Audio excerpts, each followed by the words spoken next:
Bonjour à toutes et à tous et bienvenue dans votre émission One Nation Exadex, bien sûr, votre ami et donc votre serviteur. Waaw tey nag dama fi dajal ñi nga xamante ne kenn dootu leen présenté kenn Da Brains judo Magoy Kapsi waa Sicap ñoom bokk nañu ci ñu teeru hip hop fii ci Sénégal. Parce que lañuy wax naan lu nekk dafa am fu muy tàmbalee waaye rap dafa tàmbalee ci li nga xamante ne moom mooy koñ bi ñuy wax Sicap moom mooy Sicap yëpp Liberté 1 ba Liberté 6 ñoom yàlla def ñu bokk ci donc c'est une chance ñu judd ci màgg ci yaroo ci alors donc ñoom it moo li may wax ay ambassadeurs la ñu tey ñu ñëw nag pour présenter leen seen album bi nga xamante ne moo gën a tudd Welcome to Sénégal. Alors donc li ñuy def gars yi moom mooy dañuy daal di tàmbali directement parce que vous savez hein, avec la demande générale bien sûr des téléspectateurs yi nga xamante ne dañuy bëgg à chaque fois ñu leen andi artistes yi nga xamante ne ñoom lañ bëgg a gis alors tey am nañu ay découvertes waaye tey aussi danañ inviter des gens qui ont participé dans leur album donc à savoir Tiwoni donc Tiwoni on va le prendre tout de suite juste après les salutations donc gars yi ñu ngi leen di dalal di nuyu Baxaw di nuyu Jibi gars yi ñu ngi leen bàyyi téléspectateurs yi ngeen nuyu ak ñoom. waaw salaamaaleykum waa Sénégal ñu ngi nuyu ku nekk ci turam ak santam di leen baalu àq yi donc ci weeru sell wi ñu ne mooy weeru koor. amiin di ñaan yàlla tamit jàmm yàgg Sénégal jërë ngeen jëf. bon salaamaaleykum man itam di nuyu ñëpp rek di baalu àq ñëpp di baalu àq ñëpp aussi di ñaan yàlla jàmm Sénégal et puis jàmm am ci àdduna ba si quoi. yàlla jàmm yàgg donc gars yi ji bi donc dañu am benn surprise donc il s'appelle Tiwoni donc il a participé dans votre album mais pour ne pas le retenir trop longtemps parce que c'est vrai qu'il passionne depuis très longtemps aussi donc je vais devoir le prendre en direct donc je sais pas s'il est en ligne. Tiwoni, est-ce que tu m'entends? Oui, voilà bog. Yo, voilà bog. Alors Tiwoni, c'est un plaisir de te recevoir dans notre émission One Nation et bien sûr sur la TFM aussi et avec tes frères hein, donc Baxaw et Jibi. Alors je te laisse déjà les saluer. Alors les frères, voilà bog. Comment ça va les frères? Yeah, ça va man, je suis content de vous entendre man, ça fait plaisir. Ouais, mais là on dirait que tu es fatigué mon frère. Tu es où? Est-ce que tu es là actuellement? De quelque part dans le monde, tu es où? Je suis en Nouvelle-Calédonie, dans le Pacifique. Là, il est 3 h du matin. Man. Je suis à 22 000 km. Super loin. Ça, faut vraiment le faire. C'est pourquoi tu es parti pour un concert ou bien tu es en tournée Je suis parti pour un concert, pour 3 concerts en fait. Et finalement, on en a eu 7. J'ai tourné aussi une nouvelle vidéo pour mon album, Cité Soleil. Donc, je suis parti avec Lyricson, un frère de la Guinée. Et avec Black Kimbo.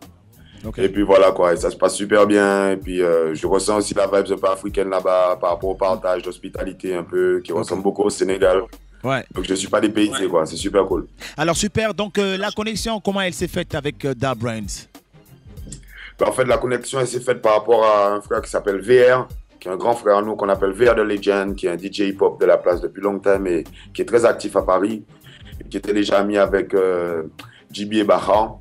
Et il y a une autre amie à moi aussi, Lady Sweetie, qui est une collègue en fait du mouvement reggae, qui est très active aussi. Donc on s'est retrouvés par rapport à un projet qu'on a entamé, qui est toujours en cours d'ailleurs, avec des frères de Tiaroy là-bas.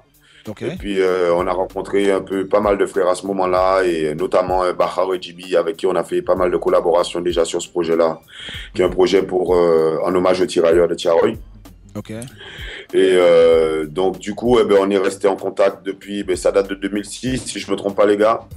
Et puis du coup on est resté en contact au fil des années. Et puis on a trouvé le moment propice, on s'est retrouvé au studio Sankara, au studio d'Awadi que je big up aussi au passage. Et puis on a trouvé un bon instru et puis on a checké la vibe juste au naturel quoi. Mais c'est la famille quoi, Jibi et Baxaw, depuis qu'on se connaît on est resté en bon terme. Et puis jusqu'à là, tout se passe bien. Et puis on essaie justement de concrétiser ça via des actions, via la musique et notre outil de ralliement. Et faire partager la vibe qu'on a entre nous à notre public qui nous suit et puis ceux qui peuvent nous découvrir aujourd'hui, quoi. Ok, avec le titre Africa Wine, alors donc moi je trouve déjà quand j'ai vu la vidéo j'étais surpris parce que mais il y avait tellement de tension dans la vidéo, il y avait de la pêche comme on dit et aujourd'hui on voit Tiwoni. Est-ce qu'il vous est déjà arrivé de faire par exemple un son, ça c'est juste la parenthèse, hein, un son où c'est calme, c'est soft, où on parle d'amour, sans de... Bien sûr, bien sûr. C'est-à-dire que là, c'était vraiment un morceau pour exprimer aussi la joie de vivre, tu vois, montrer aussi l'Afrique sous un angle plus, parce que bon, là d'où je viens, souvent, on nous montre l'Afrique, comme disait mon frère Nix, que je big up aussi, la CNN. Et nous, on veut montrer aussi le côté de l'Afrique, où justement, la joie de vivre, l'amour entre les gens, peu importe là-haut, leurs conditions, quoi, montrer que justement, ils sont dignes. Et c'est un peu ça, le mouvement Africa Wine, en fait, c'est dire que l'Afrique bouge, mais l'Afrique, aussi bien l'Afrique continentale que l'Afrique de la diaspora. Mais à la base, moi, c'est du reggae. Donc, mais c'est du reggae sur toutes ses formes, c'est-à-dire que le reggae pure roots aussi à la Bob Marley, j'en fais beaucoup. Du reggae un peu plus moderne, du new roots. Après ça, c'est ce qu'on appelle de la soca, tu vois, qui est une musique qui est issue pas de la Jamaïque, de Barbade et de Trinidad. Ok. Et qui marche beaucoup dans la Caraïbe, mais aussi les rythmes africains, c'est les bases rythmiques africaines qui se retrouvent aussi. Donc, bien aussi rythmer ma musique en fonction de mon mode de vie, en fonction de voilà comment ça se passe à ce moment-là. Donc là, on avait envie de partager quelque chose d'énergique, quelque chose justement pour montrer que faut qu'on avance, faut qu'on se batte malgré les conditions. Voilà quoi. Ok, maintenant un mot à l'endroit avant de vous laisser, hein. Je sais qu'il est 3h du matin, faut que tu ailles te reposer.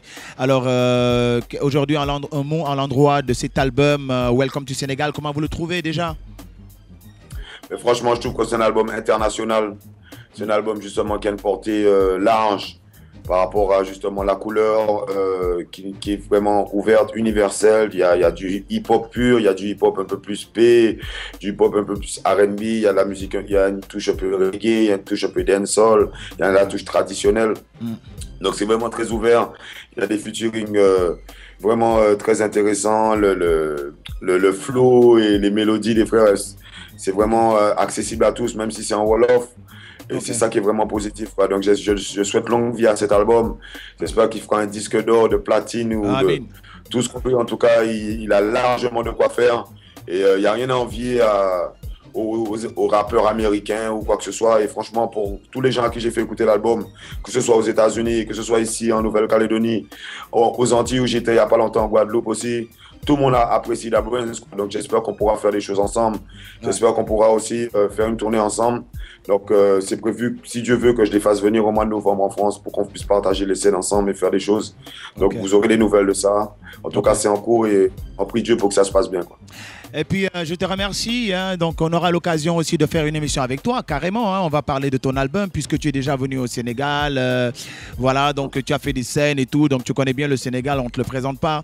Donc, c'est une occasion, peut-être prochainement, éventuellement, on va parler des projets de Tiwoni, l'Africain. Et donc, voilà, quoi. Donc, on va profiter avec les téléspectateurs pour découvrir une grande partie de votre personnalité, hein, donc aussi dans votre carrière. Donc merci Tiwoni. Merci à vous. Djadjefay. Djadjefay, merci. Bégué. Voilà.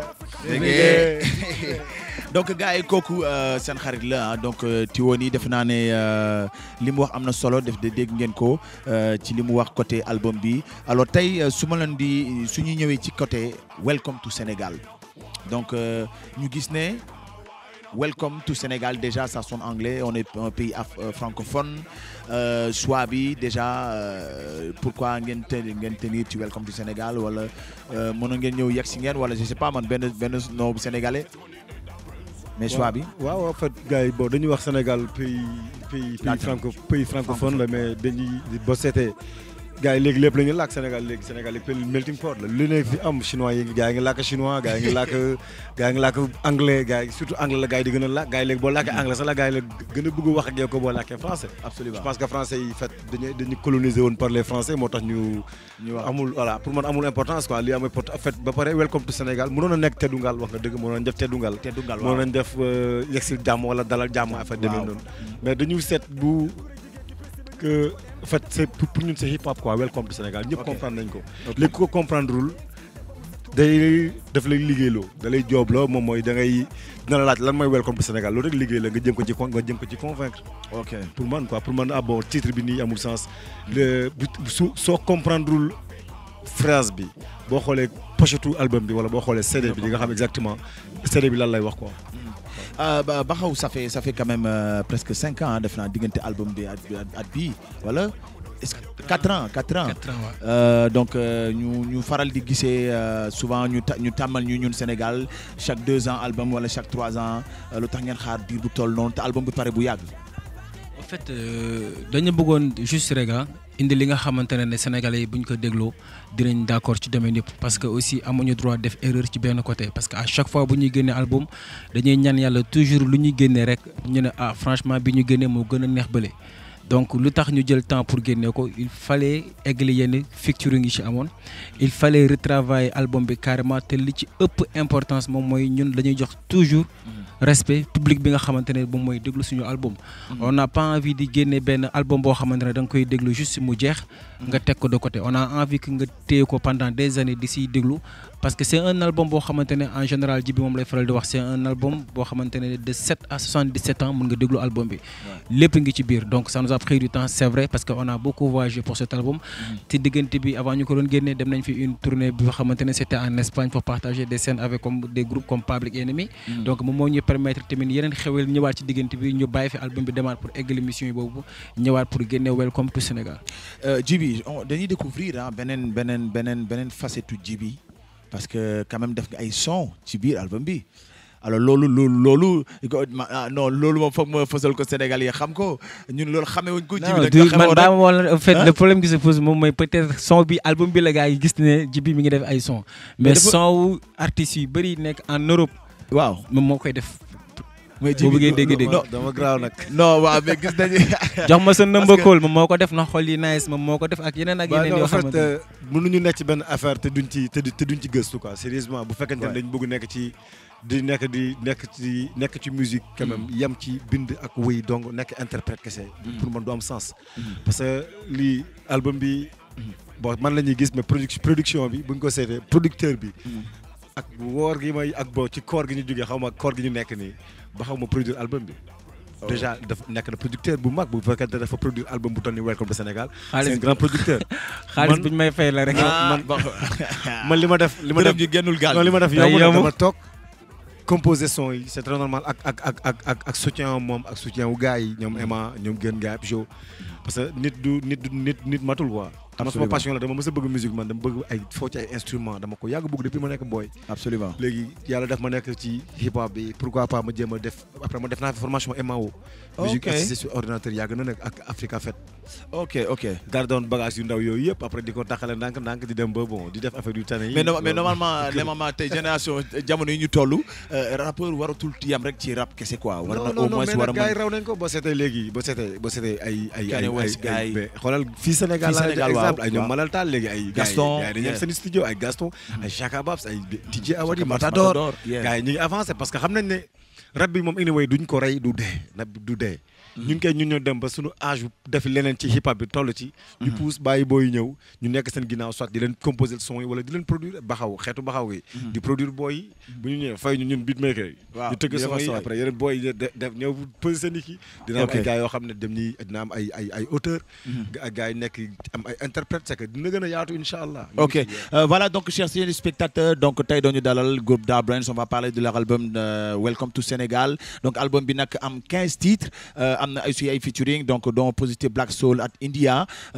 c'est une moom mooy ki nga xamante ne dafa way ci biir morceau bi man bi ma ko njëkkee déglu dama def play ba xaw daf ma fekk ndeysaan fa ma doon liggéeyee ci benn rajo mais dama def play taxaw muy xool sama réaction quoi mais dama ne lii mënul nekk c'est man voix bi dañ ko truqué ba keroog ba ci dernière note yi mais c'est extraordinaire donc India donc sound boobu tudd Saint Blood donc moom mooy même sang hein les frères de sang et tout donc ñu bëggoon na dalal aussi beneen surprise aussi donc DJ Scalp, donc DJ Scalp qui a travaillé dans beaucoup d'albums, qui a fait Premier Gaou, qui a fait aussi le son de Soprano, donc il en a fait aussi. Hein. C'est un grand producteur. C'est un très grand producteur que je vous présente tout de suite parce que c'est vrai que le Sénégal malheureusement n'a pas l'occasion de le découvrir, mais à travers cette émission, DJ Scalp, voilà. Donc moom nag aussi il travaille avec India, ñoom ñaar ñooy liggéey. Alors donc je ne sais pas si India est en ligne ou bien Scalp. Allô? Les deux, hein. Allô? Ah, mais d'accord, super. C'est la Bonjour. même sauce. Comment on va? Ben, on va très bien et vous, comment vous allez? Bah super, très impeccable. Bien, hein. très bien. Ok, est-ce que vous nous Super. entendez bien? Vous nous recevez bien de là où vous êtes? Là, vous êtes où actuellement là? Là, on est à Paris, on est en studio. Ok. Voilà, on est sur l'album d'Indila. Ok, Dindi là. Alors super, avant de venir sur son album, on va parler bien sûr de vos frères qui aujourd'hui ont sorti un album international, Welcome to Sénégal. Hein. Alors comment ça s'est passé aujourd'hui, cette connexion avec ce groupe sénégalais qui voyage, c'est vrai, mais qui n'habite pas en France. Et d'habitude, quand ils vont, ils font juste des prestations, ils reviennent. Comment ça s'est passé, cette connexion? Est-ce que vous êtes allé vers eux ou bien c'est eux qui sont venus vers vous? Bah, ce qui est formidable dans la musique, c'est que c'est les âmes d'artistes qui nous ont ramenés. C'est-à-dire que moi, je travaille sur un projet qui s'appelait African Tonic. Donc, j'ai sorti 2 singles, un qui avait bien marché en Afrique, qui s'appelle Shipper arrête de shipper avec Morikante Mokobe. Ouais. Et il s'avère que, étant sur la préparation de cet album, ce projet, je me suis vraiment laissé aller et laissé porter par l'inspiration, par les conseils qu'on me donnait. Donc beaucoup de personnes me parlaient du groupe Dabren, notamment un ami qui s'appelle 13, qui connaissait Bahawa, qui connaît Bahawa à la base, et qui m'a constamment parlé du groupe, qui m'a dit Scalp, il faut à tout prix que tu fasses poser un groupe sénégalais qui rappe et qui chante en Wolof.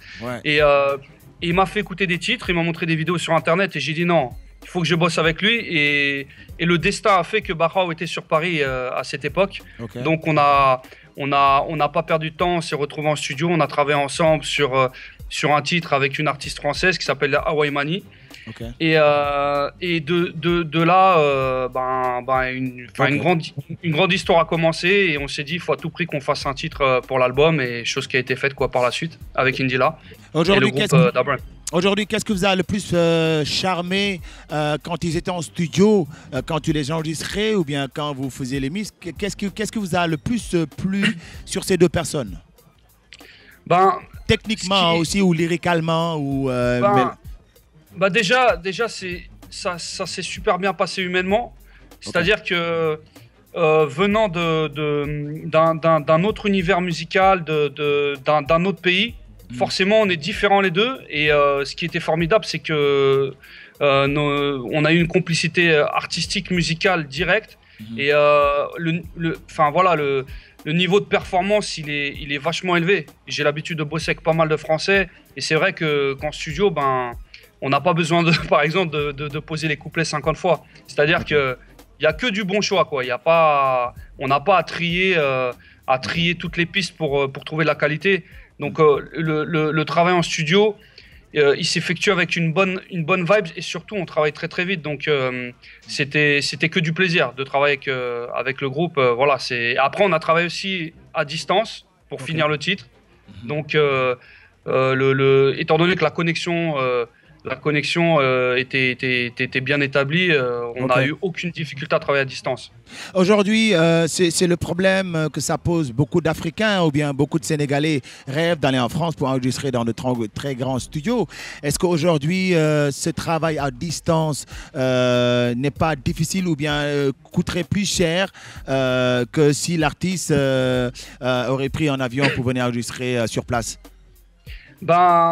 Avec les moyens techniques, l'évolution du matériel en termes de qualité sonore, de moyens de travail, l'avantage aujourd'hui, la technologie fait que, preuve en est, on peut faire une interview à l'heure qu'il est. On est dans un studio chacun. On peut communiquer comme si on était vraiment à côté. On peut se voir. Et on peut surtout s'envoyer des sons et des sessions aussi, des sessions de travail. Donc je pense qu'aujourd'hui, c'est plus trop un problème de travail à distance. Et je pense qu'aussi, il n'y a plus nécessairement besoin de travailler dans de gros studios pour avoir un gros son. Aujourd'hui, ça se résume en un ordinateur et une personne qui sait faire le son et qui sait travailler de manière professionnelle. Donc j'espère justement que cet accès-là à la musique, aujourd'hui, parce que j'ai rencontré pas mal de compositeurs, de beatmakers africains, ivoiriens, sénégalais, et ce que je constate, c'est que le niveau, il augmente, parce qu'aujourd'hui, les gens, ils ont accès à la technologie plus qu'avant. J'entendais parler de MAO tout à l'heure, et c'est ça. Aujourd'hui, voilà, un ordinateur, un PC, les bons logiciels, et tout le monde peut faire de la musique. Donc, j'espère que ça va rééquilibrer les choses et qu'on va entendre demain des beatmakers sénégalais, maliens, ivoiriens en France. Et ce sera un plaisir, ce sera un honneur pour nous de partager ces choses-là. Tout le plaisir sera pour nous, ouais, ça c'est clair. Mais écoute, j'aimerais bien que tu lances un mot ou bien un petit vos sentiments à l'endroit de cet album Welcome to Sénégal, qui est un album international. Eh ben, franchement, j'espère vraiment que cet album-là va traverser les frontières parce qu'il mérite. Et c'est un album qui s'est fait dans le temps, avec beaucoup d'investissement. Et j'ai pas écouté tout l'album, mais les 5 tracks, je crois, ils m'ont envoyé 5-6 tracks du groupe. Et franchement, voilà, c'était pas mixé, mais je sentais déjà les vibrations. Il y avait vraiment. Après, je comprends pas tout, mais ce qui est bien, c'est que ça s'écoute. En tant qu'auditeur français, j'écoute l'album comme j'écoute un album Quinry américain, et ça surprend aussi venant du Sénégal de découvrir justement que les gens sont très très forts dans la performance, et voilà, c'est Quinry quoi. C'est du. Donc, voilà. Alors là, est-ce qu'on peut avoir India si possible? Indila. Oui, bien sûr. Oui, je suis là. Indila, nangadef. Yes. Comment ça va? Non, là je te parle au Wolof là. Nangadef. Nagadef? Oui, mais là tu dois me répondre là. C'est une question plutôt. Je te dis bon. Qu'est-ce que je dois répondre? Bon, tu dois. Mangi Ferek, tu dis. D'accord, ok. Tu sais dire ça? Bon, bref, Amoul Solo, hein, ok. Alors, ça fait plaisir, hein, ça fait un énorme plaisir hein, de te recevoir à travers, bien sûr, ces télévisions Futur Média. Alors, aujourd'hui, ce sont tes frères. La connexion, elle s'est faite naturellement. Alors, ce qu'on a compris. Alors, aujourd'hui, qu'est-ce que vous a le plus accroché sur cet album et bien sûr, à l'issue de cette production? Franchement, je vais vous dire honnêtement, je n'ai pas vraiment eu la chance malheureusement de réellement écouter l'album de Da Brains. Pareil, j'ai écouté quelques chutes et à chaque fois c'était un plaisir parce que déjà sur le plan par rapport au groupe, je dirais que sur le plan humain, moi ce qui m'a marqué lors de notre rencontre, c'est l'humanité de Baha et bien sûr de ses amis. C'est quelqu'un de très simple, de très direct et surtout de très humain. Et sur le plan musical, ce que j'ai adoré vraiment, c'est, vous savez, il a une espèce de nostalgie dans la voix. Il a une voix qui est vraiment remplie d'émotions, qui touche. Et comme disait Scalp tout à l'heure, on n'a pas forcément besoin de comprendre. Quand on écoute simplement, ça suffit. Et voilà, donc moi quand j'ai écouté, j'ai vraiment adoré. Donc je pourrais à la limite de vous parler de Sam Blood. J'ai trouvé ça génial, j'ai trouvé qu'il y avait de l'émotion, qu'il y avait vraiment du charisme, surtout parce qu'il faut avoir du charisme parfois, vous savez, quand on chante, il suffit pas de chanter quelques notes, il suffit aussi de s'exprimer avec tout son corps, toute son âme et avoir du caractère dans ce qu'on dit. Et dans ce titre-là, en l'occurrence, c'est ce que j'ai retrouvé. J'ai vraiment beaucoup aimé, j'ai adoré travailler avec Da Brains. Est-ce que la musique vous a donné envie de voyager? Est-ce que vous a fait voyager? Mais je vais vous dire, pire que ça, parce que, alors, l'album, il s'appelle Welcome to Sénégal, C'est Ouais. ça. Ouais. Eh bien, moi, je vais vous dire, en écoutant Da Brains, maintenant, j'ai vraiment envie de venir découvrir ce magnifique pays parce que ça m'a suffi. Ça m'a suffi rien que d'écouter cet album, enfin d'écouter ce que le groupe faisait. J'ai plus que voyagé. J'arrive là, je vais bientôt venir. Ça Inch'Allah. donne vraiment envie. Ouais, Inch'Allah. Et tous les Sénégalais vous attendent les bras ouverts parce que quand ils ont entendu le son, le refrain, ils se sont tous dit, bon, commençant par moi-même, que c'est pas vrai, c'est un trucage. Une personne ne peut pas avoir une aussi belle voix. Mais c'est pas possible. J'ai dit direct à Barhao, écoute Barhao, tu vas pas te déplacer, venir ici pour me présenter un trucage, quoi. C'est pas une voix ça. Mais Tu vas le faire en direct avant de nous quitter, je pense. En direct? Ah bah pourquoi pas? Voilà, tout le Sénégal t'écoute, il dit là. Là, lâche-nous quelque chose, vas-y, lâche-nous. Suno suno suno na suno yara suno suno kehna rang rang de aman se yasman rang de aman se yasman. Ah, papa, de chair de poule, cousin. Et qu'est-ce que tu dis? Et qu'est-ce que ça signifie? Même si on ne comprend pas, ça nous, là, c'est bourré d'émotions. Qu'est-ce que tu dis dans le refrain? Alors, suno suno na suno kehna, ça veut dire écoutez-moi les amis, écoutez-moi, j'ai vraiment quelque chose de beau à vous dire. Rang de aman se yasman, ça veut dire venez avec moi et colorions ensemble le ciel avec la couleur de la paix. Voilà. On applaudit. Merci beaucoup. Sérieux, là, chez les chairs de poule, là, direct. Merci en tout cas, ça a été un plaisir de vous recevoir. Et puis, mais moi, j'ai juste besoin aussi qu'elle refasse le truc qu'elle avait fait avec Soprano aussi. Ah oui, le truc avec Soprano. Ah ouais, ça, je le veux direct en acapella aussi. Hola, hola, hola. Hola, hola, hola. Hola, hola, hola. Ma hola, hola, hola. Hola, hola, hola. Hola, hola, hola. bon, je vois Barhao qui est en train de pleurer, là, tellement qu'il est ému. Il dit là, direct que tu vas faire du mbalard par contre. Ah oui, j'espère. Attention, tu es chez Youssou N'Dour, là, hein, Laura du Mbalard, donc il faut bien le faire. Hein. Avec grand plaisir. Dans l'album, justement, il y a un titre où tu vas chanter en balade. Tout à fait. Il va y avoir dans mon album prochainement, d'ailleurs, un titre où je vais justement chanter en balade. Justement, je vais chanter avec cette langue africaine qui est magnifique. Ça arrive, bientôt. Ah, ben d'accord. En tout cas, on est trop pressé de te voir. Hein. Donc, quand tu veux, tu seras toujours la bienvenue. Vous serez toujours les bienvenus. Hein. Donc, c'est votre pays. Hein. C'est la Teranga, c'est le Sénégal. En tout cas, merci. On attend des nouvelles de ton album. Hein. Donc, j'espère qu'on les aura bientôt. Oui, merci, j'espère vraiment. Et les Sénégalais sont mes frères. Le Sénégal, même si je ne suis pas encore venue dans ce magnifique pays, c'est aussi mon pays, c'est mon pays. Et j'ai hâte de venir vous voir, oui, vraiment. Merci beaucoup. Merci. Très bientôt, merci. Inch'Allah. Et à bientôt. Inch'Allah. À bientôt, la famille. À bientôt. Merci. Salam alaikum, Scar. Merci beaucoup. Merci. Salam alaikum. Salam alaikum.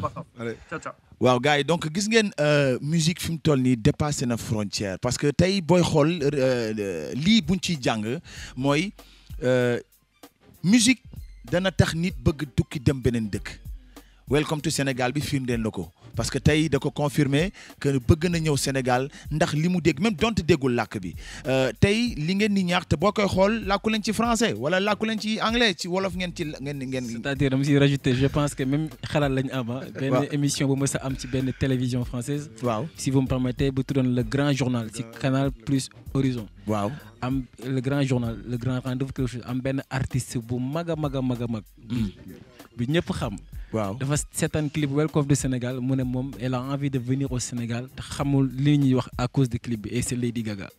waaw mais loolu c'est super franchement s'il y avait un public ils allaient applaudir hein, gars yi donc lii moom xam naa ne dañuy waxtaana donc lii waxtaanu koor bi la donc j'en profite aussi pour vous présenter c'est pas une émission où on fait du live non pour l'instant on est en train de présenter les albums qui sont sortis on ne fait qu'une présentation parler de l'album surtout de la discographie alors donc su ñuy dellu si ci album bi ñu gis benn son boo xamante ne da ngeen ko tudd mi ngi tudd maa bañ waaw ñu toll ci diggante ci jamono yoo xamante ne maa bañ bi dafa dellu si quoi donc maa bañ boobu lan ngeen ci lañ bët lan ngeen ciy junju. non en fait maa bañ par rapport ak affaire yu bëri parce que xam nga. par rapport ak par exemple son bi. man album bi chaque jour léegi bi nga ñëw ci yoon dañ leen ci waxtaan dañ ko teg mag baxaw di ko déglu.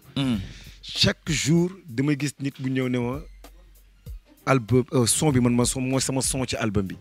te su ma juumulee musuñu génnee album Dabrène ba ma am ci même yenn écho yi quoi. démb maa ngi ndog ba pare toog di waxtaan nit mu ne maa bañ mooy son parce que maa bañ dafa mel ni ci poem laa dugg.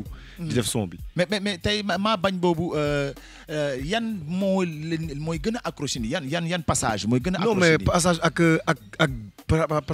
problème mu drogue bi am ci dëkk bi.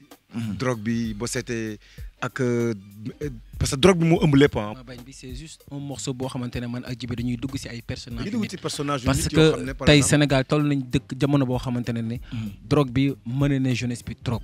maa bañ mënutoo muus ba ma dugg ci drogue. sa conviction bopp la. nga toog jàkkaarloog seetu nga xool ne mi ngi lay ruiner mi ngi lay ronger mi ngi lay sànq. nga jël décision nga ne man dootuma duggati ci jëf ju bon ji. dootuma defati lu bon te xam naa ne neexul yàlla dootuma defati li nga xamante ne sama waa kër dañ ma ciy mere dootuma defati loo xamante ne tamit waa gox bi daf ma ciy mere. maanaam génn si lépp ma bañ par rapport ak yow sa personne quoi par exemple man Djiby maa bañ dootuma jaar fi ma jaaroon ba am déception maa bañ dootuma jaar fi ma jaaroon ba am défaite. maa bañ dootuma taxawee nii bañ daan maa bañ pour nit ku nekk pour nit ko la pour góor dëgg quoi voilà nga xeex ak góor dëgg nga xeex ak sa bopp li bon ci yow nga bañ ko nga xam ne lii baaxul ci yow da nga koy bañ ñaawteef par rapport ak li xew ci dëkk bi rek gars yi mooy yàlla yu métti yi mooy yàlla yu tar yi. mais est-ce que man damay wax benn côté c'est vrai que ne le monde est choqué par rapport ak léegi ni nit ñi di solo ni nit ñi di waxee mais est-ce que gisu leen ne développement moo ànd ak loolu moo ànd ak seytaane. mais non du tout am na développement dëkk mais Makka dafa développé. waaw mais foofu daa ñam charia bi. mooy daw mais attends mais charia loi la rek loi la. waaw mais ñun fii est-ce que. par exemple xam nga non Sénégal dañuy wax dëgg rek. waaw bu Afrique sax laay wax parce que ba ngay xool xam nga développement fan la développement pour man ci lan la. éducation la. dëkk yi développé yëpp parce que population bi dañoo yaru. dëkk yi sous-développé yëpp population bi dañoo indiscipliné. kon problème bi fan la actuellement. problème bi ci nit ñi la je pense nit ñi ñoo war a nit ku nekk da nga war a développer personnellement nga respecter sa bopp ba pare parce que boo respecter sa bopp di nga respecter sa prochain. di nga respecter sa koñ. di nga respecté sa dëkk di nga respecté sa lépp su boobaa dëkk bi dina baax. mais est-ce que tey mag ñi ñoom ñoo yarul bu baax wala xale yi ñoo yaroo seen sago. mag ñi dañu raté am na éducation yu bëri yoo xam ne dañ ko raté te dañ leen koy jox ñoom. mais boo yu bëri tamit dañ def faux départ. ok c'est que foog ñu nangu wax dëgg bi dëgg du neex quoi. mais bu nit ñi yeeru woon rek. dëkk bi avancé bu neexul sax dina. te xam nga jàmm dina am quoi quand même. man lu mu si yokk excellent juste dafa nekk loo xamante ne télévision la mi ngi nii ñoo koy xool suñu bopp. waaw suñu réew lañu am. que ñu bëgg ko que ñu bañ ko Sénégal si boppam dafa bëri indiscipline trop. ñi ñàkk yaru dafa bëri. ok yari dugub bi dafa bëri c'est-à-dire lu koy fësal tey da ngay gis exemple circulation bi. waaw nu leen neex la ñuy dawale. après bu ñu jógee def ay crime ñu naan non tali bii moo baaxul ak dafa bëri ay rab wala lii ak lii. or que nit ñi ñëw comprendreul naka la ñu war a mën a yore seen bopp ci kaw tali. da ngay romb fenn def fa naka su dul noonu saw si benn bundu kër jàmbur wala jël lera lekk bu mu nekk sànni ko te bu ñu la yóbboon Europe doo ko fa def.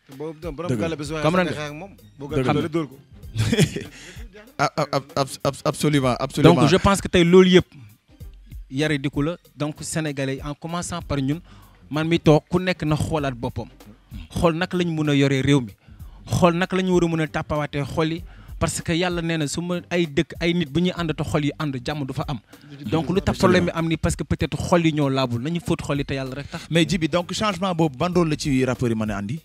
bon mooy NTS bi mu nouveau type de sénégalais bi gars yi di wax. waaw c'est tout nouveau type de sénégalais nekk jàpp ne yow yaay président town bi nekk jàpp ne yow lañu dénk réew mi. c'est tout absolument c'est bien dit ñaaw mën na ne. mën na ne lan moo mën na ne par rapport ak li ñuy wax nii yëpp li ñuy wax fii yëpp lépp mën na nekk voilà. waaw dafa naa ne gars yi kon ni ñu bindee son yi dañuy tontu seen bopp en même temps c'est vraiment beau lii lu rafet la waay. bi yaa ko tontu parce que dañuy poser ay questions ñu wax nga répondre ñu mën. ndeysaan da ngeen jëlee xale dugal leen studio naka déjà pour nga organiser xale rek. waaye loolu lañ ci compte yow Djiby yow laa koy laaj na ngeen réussir loolu déjà parce que na xool yi nice. c'est que li graaw ndax loolu yëpp baxaw la. baxaw xam nga baxaw moom. c'est que day niru dof tey nit loolu problème. waaw man loolu laa xam baxaw mooy nga xamante ne tey bu nee la danaa ñëw 5 heures pour nga gëm ne dina ñëw 5 heures foog nga gis ko parce que baxaw moo séréwul quoi léegi baxaw nan nga réussir loolu. dara la li ma ji bi jàngal la rek au fait xam nga dafa nekk loo xamante ne presque mën nañ ne jafewul. parce que bu ñuy def na xol yi nice il a fallu que ñu dugal ay ñaari xale yu jigéen yoo xamante ne dégguñu sax olof. Loos moo ñu ko jox ki nga xamante ne dañuy liggéey ak moom aussi sur le plan international benn gars bu tudd Loos ñu ngi koy big up ak Astou bi ñu leen indi studio ñu enregistré il fallait que woon ma amal leen repère ma dem daago jël booy Alex sama xarit.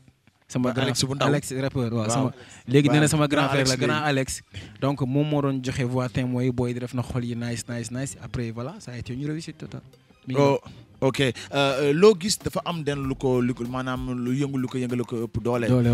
lii lan moo waral yan ñaawteef ngeen gis wala yan comportement ngeen gis ba tax ngeen bind son boobu parce que artiste moom lu ñu wax du créer waaye lu ñu dégg lu ñu gis rek bind ko wax ko donc ndax xol yi nice lan moo leen métti ba ngeen andi loolu pour dénk ko Sénégalais yi. ba dañ ko seet pëcc fait na xol yi nice ñun dañu ko mës a jàngala dafa nekk ci Torah bi boo ko ubbee di nga fi gis fi yàlla di waxee boole leen seen i xol. waaw boo ubbee Bible bi di nga gis fi yàlla di waxee boole leen seen xol. ba tey yàlla waxaat encore ak yonent bi ci alquran bi nañ boole xol yi. c'est que foog xol yi laab. pour que lim ñu yéene wala pour suñu mission sur terre ñu matal ko. parce que dañu fi nekk am mission kese. ñoo adduna li sëñ Fallou wax rek adduna rafetul adduna mënuñu ko rafetal ku jàpp ne mën nga ko rafetal da ngay sonn rafetul. par rapport ak àjjana. lu fi neex am na lu ko gën a neex. pour man dara amul solo fii dara boo amoon tey su ma amoon ay milliards moom ñu ne ma jibi yaa moom adduna damay dee ñu suul ma ci adduna ba ma fi ci suuf. absolument du ma fi dara du ma topp 7 mètres percale kese. kon nu ñu rafetal xol yi na ku nekk jàppe sa morom yàlla na ku nekk jàppe sa morom nit. nit bu taxaw di la laaj jox ma ngir yàlla. boo ko sarax da nga naan ko am yàlla jox la foofu yaa ngi fay taxaw position yàlla. absolument boo xool nit ki yàlla nga gis ci moom na ku nekk jàppe nit ki yàlla ñu respecté ko bu ñu respecté yàlla nañ yërëmante bëggante raxas xol yi et puis xam ne adduna du dara quoi. ñu gis ne album bi c'est un album engagé socialement mais maanaam doomu aadama yi ngeen di waxal maanaam population bi gouvernement bi da nga leen a dëddu carrément donc fi mu toll nii lan moo waral loolu ngeen jël léegi nag daal di tourner le dos au gouvernement maanaam ñu yor réew mi ñu ngànk réew mi daal di jublu morceau yi ci ëpp texte yu ci ëpp sénégalais yi ngeen di waxal maanaam population bi pourtant y a un morceau qui s'appelle Askan Wi. non même ginnaaw boobu sax c'est que ñoom parce que gouvernement bi ñoom je pense que ñi nekk ci gouvernement bi duñu ay malayka duñu ay gaynde ay nit lañu. comme ñun li ñuy wax pour nit ñi ñoom ci lañu bokk. absolument bu ñu jàppee nag bokk ñu si xëy na dañoo jàpp ne duñu ay nit. mais ñun képp kuy sénégalais. la ñuy waxal et puis koo xam ne gëm nga Sénégal bëgg nga Sénégal kooku la ñuy waxal ñu nekk ci diaspora beeg ñu nekk ci dëkk bi yëpp.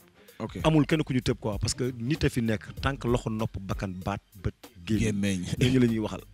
ok chers téléspectateurs donc yéen a ngi seetaan actuellement seen émission One Nation donc sama invité yi tey di Djiby at Baxaw donc muy Da Brains donc kenn dootu leen présenté li ñuy def nag moom mooy dañuy seetaan benn vidéo daal di dem dellu si ñu jéem a xool aussi li ñu mën a andi pour que sénégalais yi comme dañ may laaj souvent ci internet bi ñuy dem di jël yenn artistes yi nga xamante ne ñoo nekk ci bitim réew ay sénégalais ay doomu sénégalais donc ñu dem xool aussi kan ma fa nekk rek ñu andil leen ko donc nañ seetaan vidéo bi dem dellu si. Beta boy no please don't fight gërëm nañ la Beta boy yal nang fi yàgg. Pull up the wine, you know. So c'est le real African wine. See what your dark brains and combination. A bit of the dark out to the some cara. People, listen. Africa wine, wine, wine. Africa wine, wine, wine. Africa wine, wine, wine. Africa wine, wine, wine. Follow the low the weekend. They motivate avec les friends. Avec nos boys, c'était chaîne. On va faire wine dans la manière africaine. Mix up à la sauce Corrie Belden. By Faldo, rasta pas de problème. Pas d'accord, car c'est la même. On est ensemble, c'est qu'on est des Da Brains. Pour partager c'est Africa, together c'est Africa. Da Brains to any make you. Voilà, then you wanna. Are you ready? Ready. Why you let shine, now you let shine. I make you ready. Wine, wine, wine.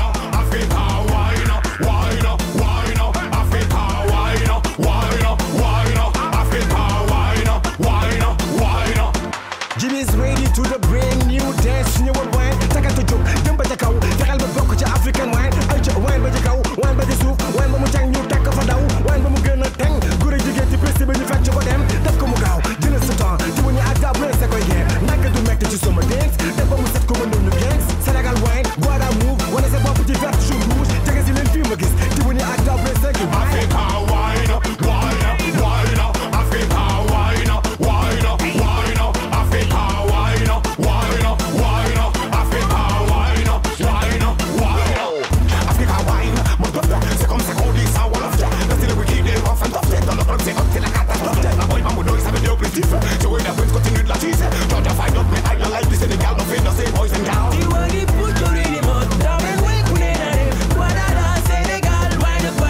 Voilà, donc c'était la vidéo. Donc, Welcome to Sénégal. Donc, muy nekk clip bi nga xamante ne aussi dafa marqué Sénégalais yi. Donc, gars yi ñu ñëw léegi ci Caps yi affaire de Caps yi si Cap lan moo leen ci gën a marqué bu ñu jëlee musique bi rek ah dindi ko teg ko fële jën rap bi teg ko fële ban message ngeen mën a dénk wa ngeen di wax à l'endroit des habitants di si Cap. lan moo leen gën a poussé ngeen resté fa parce que dañuy gis souvent bu yàlla ku ma may as tuut rek nga takk bagage yi dem feneen mais ñu gis ne quand même yéen vous êtes resté toujours Caps yi di ko représenter toujours di ko teewal toujours quoi. Parce que dañuy gis soutien bi gars yi di def waa Sicap à chaque fois ñoo ngi suñu ginnaaw parce que lu ñu def lu ne Sicap lañ koy defee. lu ñu def kon Sicap lay jógee kon dañuy bàyyi xel Sicap bu baax et puis di leen remercier bu baax parce que tamit mënoon nañ ñëw au début rap bi commencement bi ñëpp ko doon mal comprendre mais dañ doon répéter di perturber gars yi doon ñu ñëw di ñu soutenir parce que boo jàppee ne da ngay déranger fekk yow ka ngay xalaat ne yaa ngi koy déranger moom mi ngi jàpp ne vraiment mi ngi lay encourager ci job bi ngay job absolument gëm loolu la li ngay def ni job la quoi yaa ngi koy job te ñoo ngi sa ginnaaw vraiment soutien boobu lañ gis gars yi dañuy mobiliser wu nekk suñu ginnaaw depuis départ bi depuis départ fu ñu dem concert gars yi ba doon ñëwandoo jël seen mënuñ di ko ci def di ci mooy mu jaral leen lu ne quoi ñu jël ko def ko seen affaire u bopp absolument je pense que dafa jot ñu delloo leen jukkal tamit quoi. Absolument. Seen diggante ak Sefiu Baxaw on a vu quand même Sefiu qui est une moom defe naa ne di ko présenté ti waa Ndakaaru sax parce que li mu def 20 ans PBS yi gars yi taw bi si ak di lamb ndax saa waay xol moo ngi ci dënn bi wala dara te nga daw ci ven yi mais voilà donc Youssef dafa di nit koo xamante ne sama en fait suñu connexion ak moom ci presque mën nañu ko Black G moo ñu ko mos a annoncé pour Rakta Squad. ok dafa amoon benn festival bu ñu demoon def fii à Paris bu tuddoon festival de la Goutte d'Or. beneen année bi Sefiu di koy def après bi Black ñëwee. ne ko Sénégalais la xam na expliqué ko. mu ne ko man aussi Sénégalais la mais je préfère bés bu may def morceau ak Sénégalais mu nekk benn groupe de rap bu tudd Da Brains. ok Sefiu wax loolu ci gémminam bi mu ñëwee après Black wax ñu ko. gisantuwuñu ak Sefiu parce que doo ko xamee d'habitude day sol toujours casquette day laaxatu. yàlla def benn bés ma tëdd sama néeg di déglu albumam bi Sénégalais Rouskov moo la toog. waaw ma koy déglu ay 23h minuit sama benn copain bu tudd map de xas la map Kayre. ok bu dëkk Nord Foire ñëw sama fëgg ma sama gaale quoi ma ne ko lan la mun a ma dafa am sama benn copain bu la bëgg a gis ma ne ko kañ dem ma gis ko. ma ñëw ma taxaw mu présenté ma ko ne ma Youssef Baxaw ma ne ko Youssef ça va. bon automatiquement dafa ma Sefiu quoi en fait. ma ne ko Youssef ça va mu ne ma oui c'est Sefiu ma ne c'est bien. ma ne ko yow maa doon déglu sa album léegi sama biir néeg ñu woo ma présenté wu ma la mu ne ma moom moo bëggoon gisante ak ñun parce que day waaj a ñibbi te il fallait que ñu gis nga après par la suite laa woo Jibi laaj ko fu mu nekk mu ne moom mi ngi côté Médina ñu taal oto ak moom dem foofu waxtaan donc foofu la connexion yi amee defi loolu jàpp ñu bés bu ñu ñëwee Paris mu sonn si ñun mettre ñu si joom en disponibilité yóbbu ñu ay émission Skyrock fépp franchement maître Sénégal laay wax en officiel quoi en fait. absolument parce que diggante Sefiu ak Da Brains. ngeen invité ko ci titre bu ñuy wax ñëw leen waaw choix ñëw leen bi lan ngeen wax ci bi parce que man je suis en train de découvrir l'album en même temps que les téléspectateurs donc ñaawteef kii bi astafirullah naka leen ko waxati ñëw leen dafa yomb ñëw leen wàcc ci game bi ñëw leen wàcc ci ñaay bi waaw màcc ci dee mi jël baak rotti ci teeni Sefiu Da Brains jël mic songu leen waxati leen dëgg budul den diñ ci yàgg loof sunu maani seen poche ku si nekk di jaay boos dëngal loos baadoolo yi te suñu maani rek ngeen di noos ñëw leen xool ni Senelec di coupé yenn gox yi yokk facture yi SDE tëj robinet yi ñëw leen xool ni dund bi chéré rang bi serré sombi ñu reeree cain di géré kenn du géré nu muy neexee ndax bee xeex ñëw leen wecc ak ñun place yi xam ni ngeen di weere dëkk bi nice na dund bi cher na waari abana te buntu yëpp tëju nañu yàlla nañ ibbeeku loo doon buur ba su penc di nga gis sa buur bés dina ñëw ñu fësal naqari ci mbedd mi ci leen toll nii te bi ngeen koy bind te bi ngeen koy bind ça fait quand même ça fait 4 ans ça fait 4 ans absolument alors donc gars yi vraiment ci featuring yi ngeen def yëpp ban moo leen ci gën a marqué ci album bi quoi parce que gis nga def ngeen benn aussi at Chris ah. vraiment yëpp ñu marqué sérieusement yëpp man yëpp quoi yëpp la ñuy wax. yëpp leen marqué yëpp parce que bu ci nekk bokkul concept ak beneen bi te en fait yëpp da nga ko def ak xol bu naaj yëpp da nga ko def bëgg ko. mbëggeel rek la mën a nekk quoi amul mbëggeel plus mbëggeel moins. man sérieux sama morceau ci album bi mooy Brothers and Sisters. waaw pourquoi. en fait parce que c'est un morceau boo xamante ne parce que mooy morceau nante yi rek mu ne kii parce que pour ñu def ko nante moom.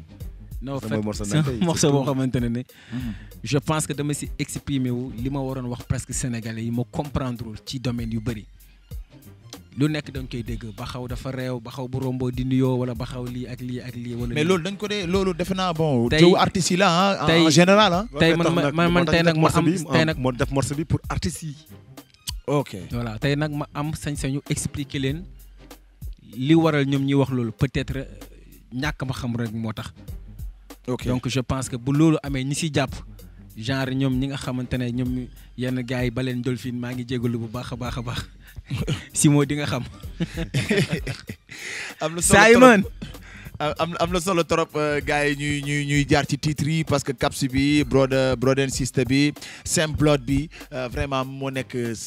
moom mooy bu rof bi quoi man moom nee naa la sama titre Same Blood la man je ne sais pas qu'est-ce qu'il a ce morceau mais il accroche quoi donc maa bañ bi aussi tamit il est bien askan wi. askan wi fait appel la rek comme genre ñëw leen bi la rek quoi. parce que askan wi boo xoolee tamit askan wi la ñuy waxal. sànq yaa ngi wax affaire que waxuñu que dañuy wax carrément dugg ci population bi te bàyyi gouvernement bi mais askan wi boo ko déglu bu baax. fait dañuy oote ñoom la ñu woo quoi. absolument askan wi dañ def comme appel temps yu njëkk yi ni buur doon oote ci penc bi. parce que problème am na Sénégal. foog ñun ñëpp ñu daje fenn. waxtaan ci quoi. absolument sooy suñuy seet tey lii yëpp bu ñu ko defee mu rafet trop c'est-à-dire qu'une production qui coûte quand même aussi cher ah c'est des millions ñu def ko léegi après nga génn dem feu rouge bi taxaw gis benn gaañ bu taxaw photocopie taf ci seen photocopie di ko jaay. te pourtant loolu moom wax nañ ko sax nee nañ ko bañal mu ne du bañ moom it waa jooju. mais est-ce que tey le problème ne se pose pas de problème bi nekkul ci ñoom ñi koy jaay dañuy ignorer sanction yi leen ci mën a fekk. mais bu amul sanction pour ñoom grawul parce que amul sanction boo seetee. mais ñoom bu ñu créé woon sanction sax c'est des gens qui na ma yàlla baal du terme dañu jànguñu peut-être c'est des illettrés donc ñoom xamuñu lan moo nekk ci àq ak yelleef quoi c'est-à-dire que droit nit ki les droits d'auteur droit voisin droit. non ñoom xam nga par exemple. est-ce que waruñu def benn campagne sensibiliser leen. non est-ce que jar na ko est-ce que bu ñu leen sensibiliser parce que tamit boo seetee ñi jàng. xam droit yooyu tamit est-ce que du ñoom ñooy def lii tamit dañ koy def. waaw c'est possible amatul parce que bu fekkente ne ki xam. waaw parce que policier bi taxaw ci wetam man pour man dafa jàng policier bi taxaw ci wetam dafa jàng. absolument xam na lan mooy délit. absolument gis booy bu taxaw yore ay false kese xam na ne gaañ bi li muy def ni délit la muy arrêté oto boo xam ne kooku am na ay kayitam yëpp pour jëm ko kooku benn 500 wala benn taw. te alors que booy bi li mu yore noonu mais maf bu grave la kooku da ko war a téye. absolument moom dafa war a wàcc ci tali bi sax mënute booy bi yóbbu. absolument mais moom bu deful loolu. kon booy bi soxla ñuy wax illettré la wala du illettré. absolument dañ koy def. malheureusement encore c'est un message donc ñuy lancer à l'endroit des gars yi nga xamante ne ñoom ñooy jaay actuellement c'est ci mbedd yi ngir yàlla wala suulu yi pirate bi métti na quoi donc loolee mën a def pour ñu bàyyi ko rek pour ngeen mën lu ñu mën a def pour ngeen bàyyi ko danañu ko def fekk dañu war a wax ak yéen danañu wax ak yéen su fekk dafa laaj aussi ñu jóg wàcc ci tali bi aussi dinañ wàcc ci tali bi mais dafa am lu amoon ay jamono mooy maanaam ay anniversaire dañoo dégg ñu wax ay anniversaire di ko tëgg ay Sorano rappeurs yi dañ ko doon feesal dell avant sax gars yi di ko ñeneen di ko feesal mais ñun rek dañ ko doon feesal léegi Sorano te ñu ticc benn ñaar feesal ko dañ jafe ñu ñaar ñett amatuñu fu ñu woo suñu public maanaam lu dul ay concert gratuit maanaam teg benn place de l'Obélisque ñëpp ñëw mais amatuñu endroit loolu yéen loolu seen métier la lan ban jàngat ngeen ci am. waaw mais du ci ñun parce que bu doon suñu sago dañuy dem defi ay concert Sorano xëy na gars yi xëy na joxeetuñu Sorano rappeurs yi la ñuy wax Sorano dafa am ñu ko moom anyway xam naa dañ koy bàyyi ak ñoom rek. mais ñun dañuy organiser suñu ay concert ay. mais ministre waxoon nañ ne léegi. Sorano ñëpp lañ koy bil c'est que ñëpp xam lu ñu war a def Sénégal. benn ñu xam ne ñun ñëpp benn lañu et puis ñu xam ne musique kese la quoi. parce que boo seetee fii dafa am musique bu ñu accepté boo xam ne musique Sénégal la fii la yem te du fi jóg mbalax la fii la yem. ñoom la ñuy jox lépp. parce que ñoom ñooy wax maamu diw ak maamu diw. bu ci topp. rap dañ koy accepter parce que musique gu jeunesse bi la. musique gu bañ la. waaw reggae bi mi ngi nii est-ce que mës nga dégg concert u reggae Sénégal fii nii benn Tumchel mu ne wala benn Dret Maxime dafay def concert Sorano bokkul si ay projet am sax parce que boole wuñ ko ci. jàppee wuñ ko musicien si. mais donc est-ce que du ministère moo war a am benn calendrier boo xam ne chaque mois mais balaa ministère de la culture ngay xam man dama xamul trop ministre de la culture déjà pour commencer li fi jàll ci ay ministre de la culture moo bëri ba nga xam ne xamatuma exactement kan actuellement xaw ma kan mooy ministre de la culture sérieusement te du yoon quoi. bon est-ce que aussi du artiste ñoo war a dem aussi. pour xam artiste mais buñ fi jëlee ex teg ko fi balaa ñu koy miin keneen ñëw. ex man lu mu siy rajouté toujours xam nga moom mooy la na man je pense que tey. là je suis d'accord. man je pense que tey erreur bi si ñi ñu jiite la si gouvernement bi la je pense parce que tey booy wootee tey un musicien nga ne musicien nga quoi en fait ñun on est des ambassadeurs dañuy dem représenter Sénégal partout dans le monde.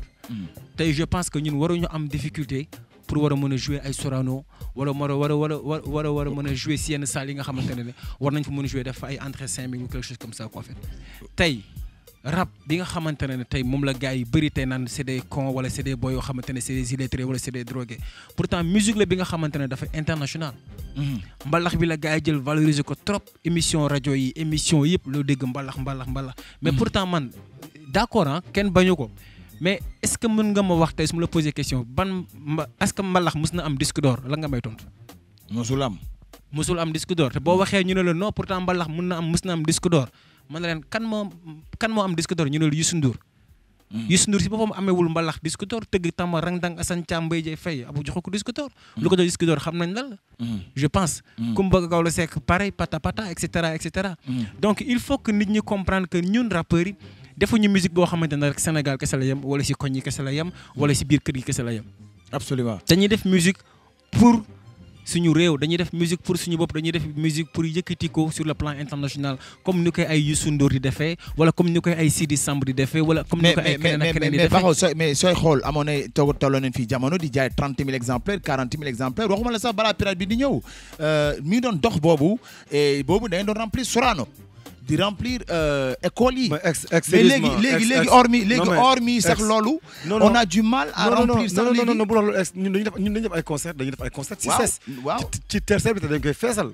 waaw dañuy def ay concert ci ses yoo xam ne li fay dugg ci li fay nekk ci li ñu am ci entrée. du xaj Sorano.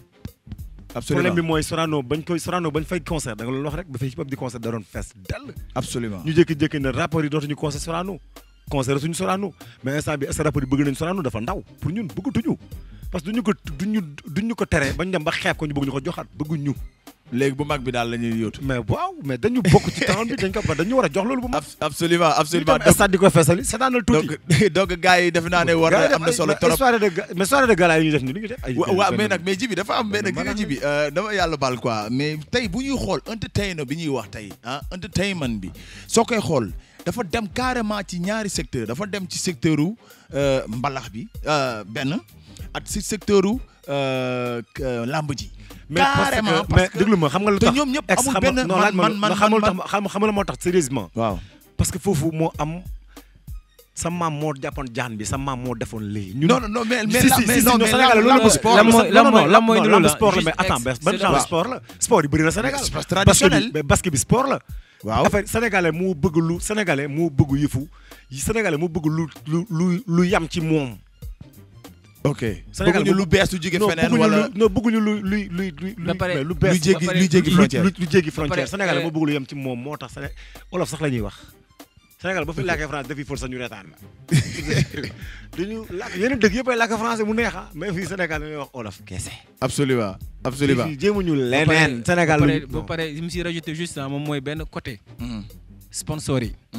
ñi ci ëpp gëmuñu rappeurs yi boobu. seen intérêt kese la ñuy seet seen intérêt kese la ñuy seet. ñi fi nekkoon ñëpp problème bi baal ma ñiy gérer affaire yi yëpp ñoo ñu doon topp ci concert yi di daw. ay fan seen woon màgg beddi. góor yi dafa am ko tey balaa nga doon xam dara tey. ex ñu ne boy rappeur. balaa nga doon xam dara tey absolument balaa nga doon xam dara tey. tey nga def si émission bi nii Youssou Ndour jël la si télé bi macha allah di lay fay il paraît sax 800000 baax na c'est bien. amiin yaa rabbal aalamiin tey ex ut sponsor ba sonn pour am émission bi ku ko jàppale sponsor bi dañ lay wax ñett tey bu ex demoon aux États-Unis nekk fa benn ngandam maamu benn dépassé Akon ex bu ñëwee Sénégal non mais sponsor yi amul sax ma dama ko ñëw. ci saa si dañ lay taxaw. balaa ñoo ñoom gëmuñu en fait gëmuñu yenn rappeurs yi bokk gëmuñu yenn gars yi quoi. Akon jaar na fi Akon bu muy commencé rap yàgg na. absolument daje nañu. gars yi École Sacré-Cœur. absolument ñun ñoo ngi fekk ñëw di rap gars yi dañu ko doon reetaan. mais léegi mi ngi nii moom moo aaye. léegi nag loolu la rek. absolument donc gars yi c'était la parenthèse pour ñu waxtaan ci li nga xamante ne moom mooy tëralinu réew mi ci musique bi yenn gàllankoor yi muy am ak ñi nga xamante ne ñoom ñoo koy jënd ci yan conditions lañ koy jëndee mais est-ce qu'il est pas temps ñu créer benn réseau boo xamante ne réseau de vente la rappeurs yi moom ko. boo créer réseau tamit dañ lay piral rek. dëgg réseau. réseau bu ne def nañ ko. ok léegi gars yi man j'avais dama amoon benn surprise pour yéen parce que kii benn sénégalaise la boo xamante ne dama ko découvrir ci internet bi ki muy def affaire yu doy waar te kenn xamu ko yàlla def Akon signé ko Akon signé ko donc c'est une très grande star boo xamante ne benn boy sax je le salue du passage Boubacar yàgg ma wax na ma ex dama bëgg nga déglu kii saa yi ma ko doon wax rek dama doon bañ quoi bañu moon mais amoon temps bi ba yàlla def benn jour ma toog sama kanamu machine taal déglu seetaan vidéo bi ma ne non mais kii ndaanaan la et que je voyais que vraiment mérité na man directement bi ma xamee ne sax sénégalaise la yàggul donc defe naa ne dama leen koy jox léegi parce que gaa ngi may signaler ne dafa yàkkam dafa war a jël avion dem donc Marie Ndiaye su fekkee ne mi ngi may dégg Marie Ndiaye na nga def. maa ngi fi rek na nga def.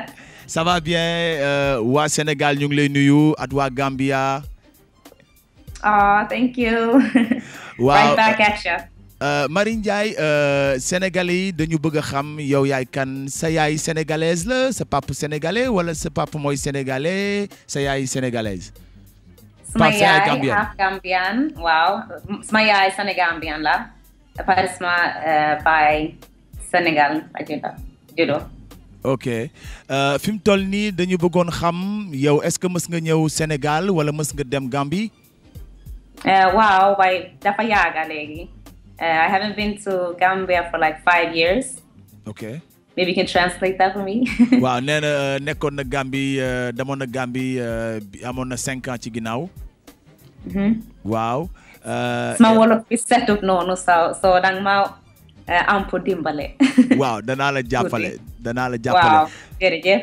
waaw léegi ñu gis ne yow fi mu toll nii yàgg Akon daf la shine naka nga def ba xam Akon.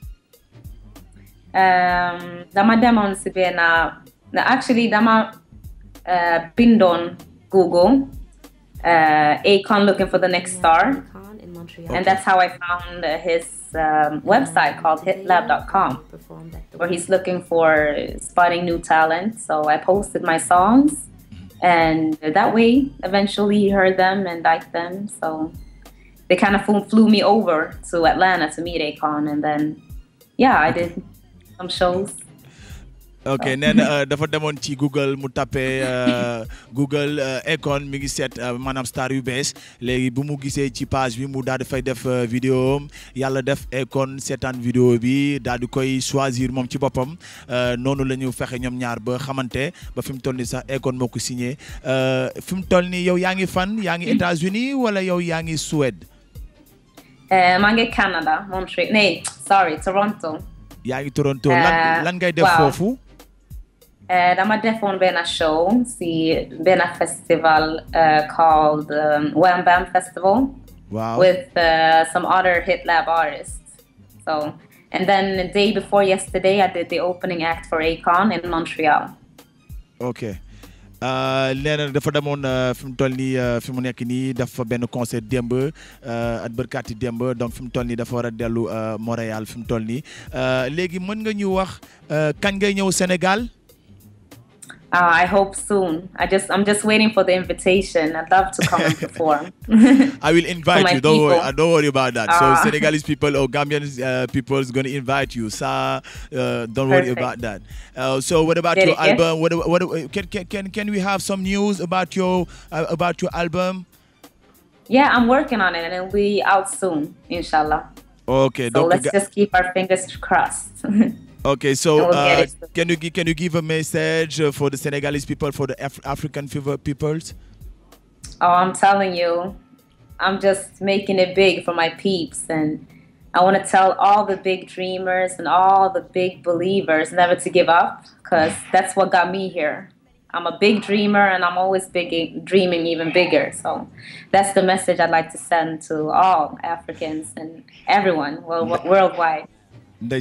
Okay, thank you. So I know you don't have time, so thank you. And we'll talk soon, okay? Yeah, it was really nice. Thank you for inviting me and having me over. Okay, don't worry. Thanks, you next time. Ok, bye. Bye, allez, au revoir. Donc gars yi ñoo ko gisandoo donc moom nag mu nekk aussi benn star bu mag actuellement donc dafa demoon sax démb benn concert la doon defaat Akon donc dafa nar a delluwaat encore Canada def benn concert Akon donc ñu xam ne beneen star juddu na parce que Akon dafa def Lady Gaga mais fi mu toll nii mooy Marie Ndiaye la tudd donc moom moo incha allah nar a wuutu ki nga xamante ne mooy Lady Gaga. This time I'm wearing that red tiny dress. I'm feeling hot, getting ready to impress. Tonight I'm doing me, I don't care about the rest. Quite dumb, dumb, dumb, dee dum, yeah. My lips matching every inch of my body.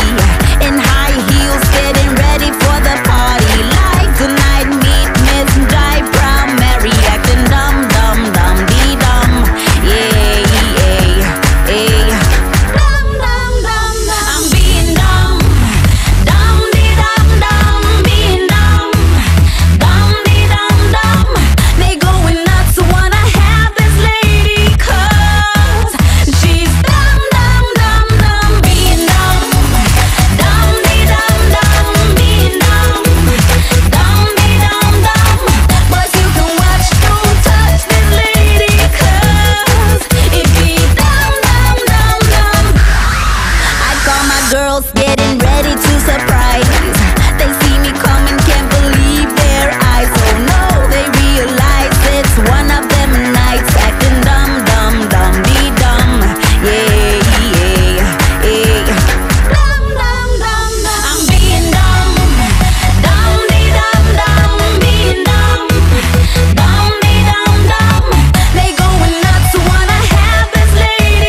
Voilà donc moom moo nekkoon vidéo bi ñu doon seetaan yëngal donc bu Marie Ndiaye donc tout de suite dañuy jël keneen koo xamante ne aussi bokk na ci seen grand ya muy DJ Awadi donc su fekkee ne yaa ngi may dégg na nga def ñu dalal la.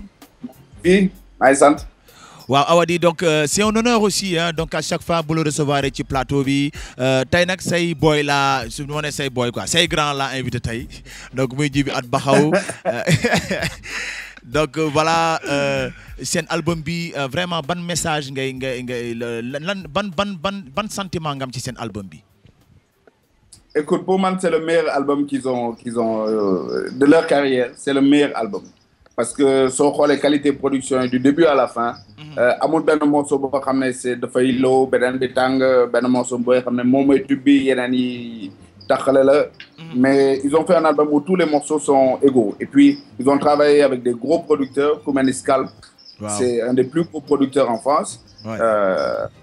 Il faut écouter la qualité des productions quoi et même les productions que Djiby a faites sont des productions qui sont excellentes.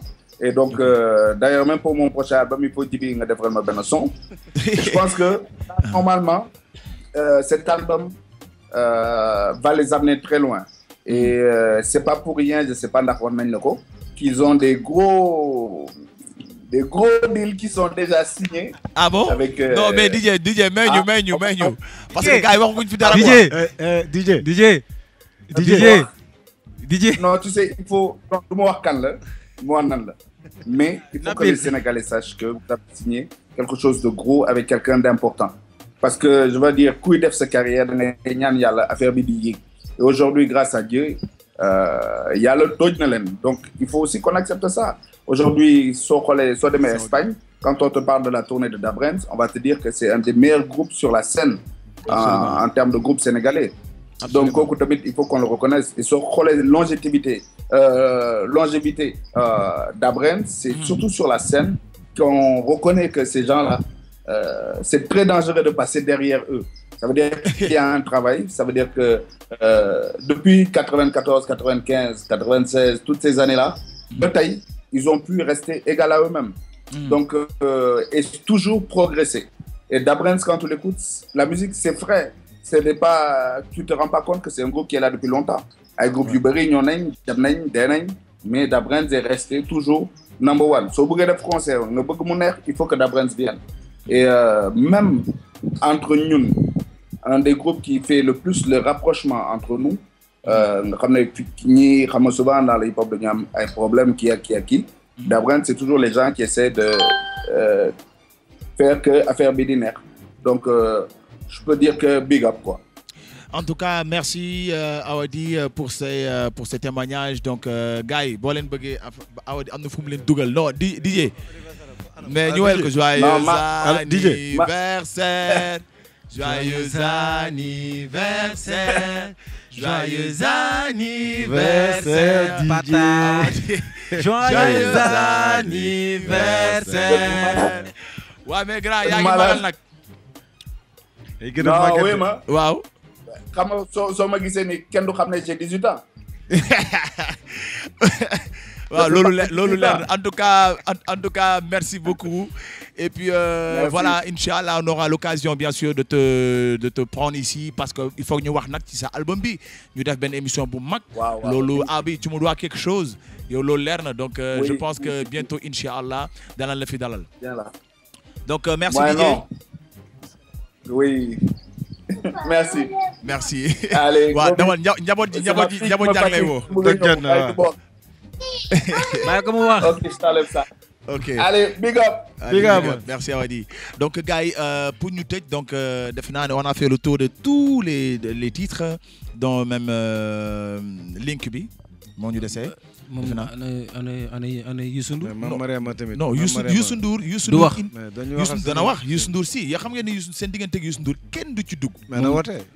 Yàlla dana woote. Non Youssou Ndour xam nga ne moom ay mbir amul adresse bu kii moom. amul Skype amul Skype. Xam nga Youssou Ndour xam naa Youssou. amul Skype wala am na Skype Youssou am na Skype. lan mooy Skype am. mais danañ ko. lan mooy numéro téléphone am wala jox ma numéro ma woo ko léegi lan mooy numéro. non bàyyi la yu grand gars yi daal xoolal dañ la soxla fi mu toll nii mais Inch'Allah li ñuy def mooy dañ leen di. dafa daw sax match rapport contre Mbalax bi moom ñëwul. mais non grand bi newu fi woon quoi. balaa ñuy tàggatoo téléspectateurs yi benn vidéo donc ma leen di wax lan ngeen di pare fi mu toll nii après weeru koor bi maanaam ci weer yi ñu dëkkmal quels sont les projets. dafa am loo xamante ne dañuy bëgg a bàyyi ba koor gi jeex. ñu annoncé ko contrat bi moom wa ilaa danaa xam ban maison de production ngeen signé mais non loolu moom dafay leer nañ gars yi xam ngeen Skype bi moom fii Sénégal maa ko fi def maa fi nekk donc lépp rappeur bu nekk lu waay mën a def bitim réew jàppal ne danaa ko woon Sénégalais yi waaw. après koor gi dañuy préparer tabaski bi rek 2 mois moo topp. waaw après tabaski bi tamxarit après tamxarit Magal Touba.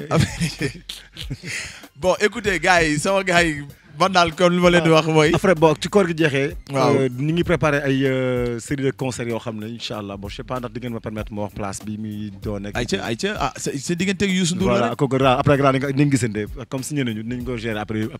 waaw piscine olympique la ñuy def ay concert piscine au lieu de ñuy dem ci plage yi parce que. ok gis nañu ne plage tamit dafa bëri danger du yomb trop pour nga. pour nga canaliser boy et tout chaque baxaw bon producteur bi pour concert piscine olympique c'est valable pour tout le monde képp koo xamante ne am nga envie jouer fa moo xam mbalax la rap reggae waaw demande jour ñu jox la ko vendredi la ak mercredi ak samedi ñëwal parce que ñu mënuñu def lépp vacances li ci des après koor gi jeex na ñëwal oo ñu méngoo yow téléphone jox la date nga def ko li nga koy def lekk fa sa wërsëg ko ila bu tawee nag loolu la bu tawul tamit loolu ok gars yi en tout cas merci Bakhaw vraiment mais juste pour dire gars yi aussi album bi nee nañu ku ko amul sa kër album bi jëlal ku ko amul welcome to Sénégal ku ko amul sa kër wóorul quoi wóorul parce que ay affaire de baleine dolphine la foog nga am ko sa gàlle mi ngi si marché bi mi ngi si boutique u prix yi nekk Sénégal yëpp donc welcome to Sénégal voilà mi ngi noonu en tout cas ku jënd benn ñu may la benn billet Makka nga dem voyage ziyaare ji lii moo tax ma leen Bakhaw il n'est pas sérieux ba ci tey émission bi wóorul loon billaa wallaay dama xëy ay presque 4 heures ba da xaw a 5 heures laa ko yónnee message di ko rappeler émission bi parce que maa naa sama xel il est capable mu bañ a ñëw booy jibi yow ci sérieux yow Sénégal ñëpp la ko seedeel mais yow damay laaj Simon waaw d'accord Simon laaj kon man ndax capable naa bañ a def yenn émission man nag sérieux man do dëggantaan jaay damay wax rek ak sama woor gi ma woor waaw ay émission yeeg yenn affaire yu bëri man maay yàq affaire parce que Bakhaw dafay ñëw c'est que da koy xam dañ ko koy wax 1 mois avant ne ko am ngeen émission le 31 décembre Bakhaw day bàyyi ba le 31 décembre ay minuit moins le quart fekk mooy solo pour ànd ak madame waaw bu ñu ne dañu amoon émission waxoon naa la ko bu yàgg yooyu lay def nga bañ ma ne ko non dama programmé man juste li ñu siy rajouté dañuy remercier rappeurs yi nekk Sénégal yëpp parce que par rapport ak album bi yéen a ngi def yu bëri de ñoom ñoo si gërëm parce que dañu gëj a gërëm waaw parce que album bi waaw ñoom ñoo ko distribuer rappeurs yi je te dis Simo ay Nigga Dia ay Dragon Matador gars yi ku nekk da nga ko jël say affaire daf ko sa yëfu bopp c'est-à-dire nekkul Dabrène dafa génne album rek gars yi jël ko tas ko non mais ku nekk xam na dañ ko jël ay DJ Paco ay Nicolas Calz ku nekk da nga ko def sa yëfu bopp raison pour laquelle duñ leen mën a ñàkk bañ a gërëm te di leen xamal ne que yàlla na leen yàlla fay seen xol la may seen tamit solo si ñun la ndax chaque fois bu ñuy joué day indi ay carapiti supporter naa la xamal affaire nag gis nga sant yàlla julli si yonent bi ndax album bi Bakhaw xoolal li ñu entraîné xajul ci moom barke Rasulullah li ñu entraîné li ñu yëkkati si poids xajul si album bi li waaw d'accord donc ginnaaw li ngeen entraîné xajul ci album bi man li ma war a xaj na ci TFM parce que TFM voilà donc gars yi c'est votre télé lépp loo xamante ne incha allah muy ci wàllu musique hip hop The Nation danañ ko dem jëli andi na leen tey Marie Ndiaye qui est une superstar déjà c'était tout un problème pour ñu am ko mais fexe nañ pour am ko. fa nga andi Estelle xam nga. kooka la Estelle. waaw incha allah dana andi Estelle incha allah sénégalaise la. donc gars yi xam nga Estelle. Estelle waaw Estelle bu States américaine. waaw d'accord awul problème. non c'est rien foo ma de. non dégg naa ko mais incha allah loolu yëpp dana ci jublu bon gars yi suñu émission ñi sama émission ñi si kii xoolal après dañuy continuer beneen émission waaw. bu mu jeex nañ continuer. d'accord mais gars yi merci c'était un plaisir incha allah. je vous rappelle que vous avez sur la liste Matador vous avez sur la liste Nix vous avez là sur la liste Canobas vous avez sur la liste aussi Simon de Bisbee Clan donc ak yeneen donc fi mu toll nii gis nañ ne rang bi seer na trop. bu leen ñëw da leen di nax bu leen ñëw lay tëral rendendoo gars yi merci waaw may ñu gërëm suñu staff sax boy suñu staff ay ñoom gën ñoom jo gars yi ñu gërëm gars yi jaajëf gars yi merci c'était un plaisir et puis on se dit à bientôt ciao gars yi nekk extérieur gars yi nekk ñëpp ñu ngi leen di nuyu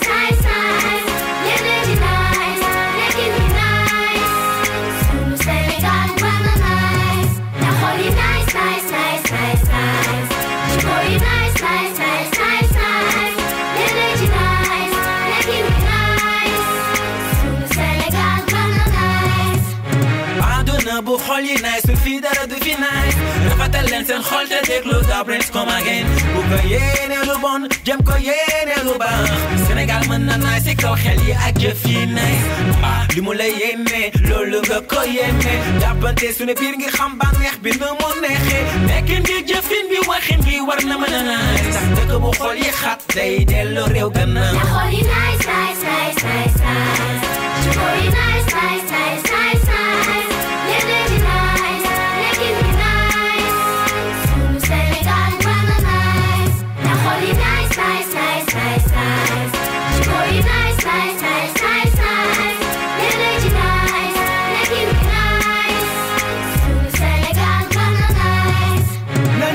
xol yi laabal xel yi naasal jikko yi fexe muñ lépp nice rafetal diggante yi maa yow yaay man kenn bañ a xeeb kenn ñeente jàmm mën ko sàmm fexero yenente bi ci politique ci sport bi ci musique bi ci school yi ci village yi ci région yi ci ville yi ci ghetto yi bis fexe ba lépp nice bu kenn mën ñaa rek a ko dàq bis mën na gën a nice bu ñëpp boolo kenn du ñëpp nice, nice, nice, nice, nice.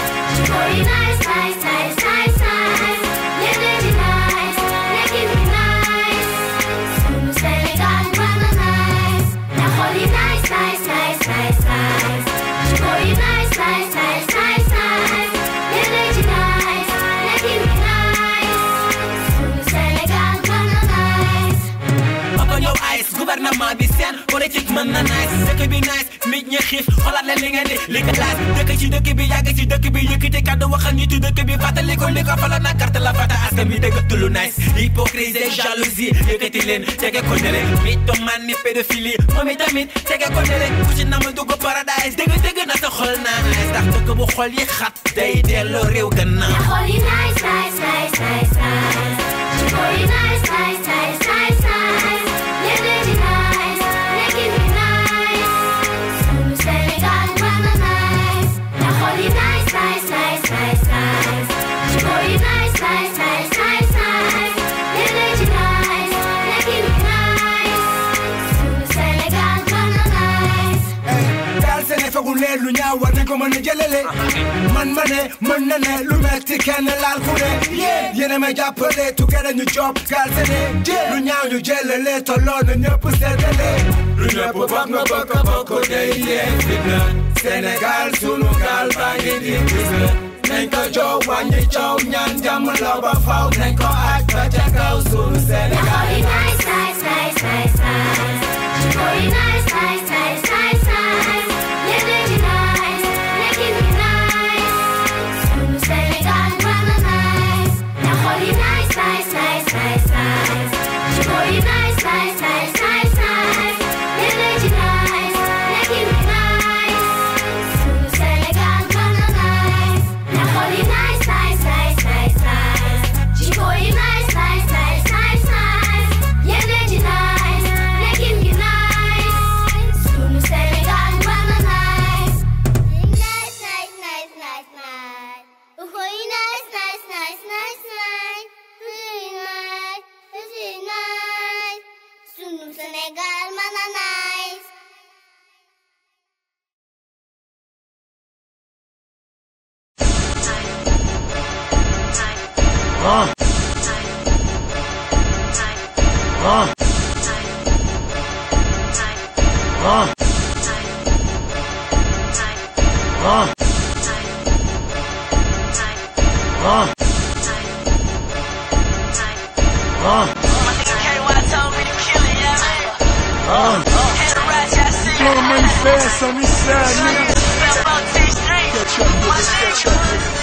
I think I'm one nation.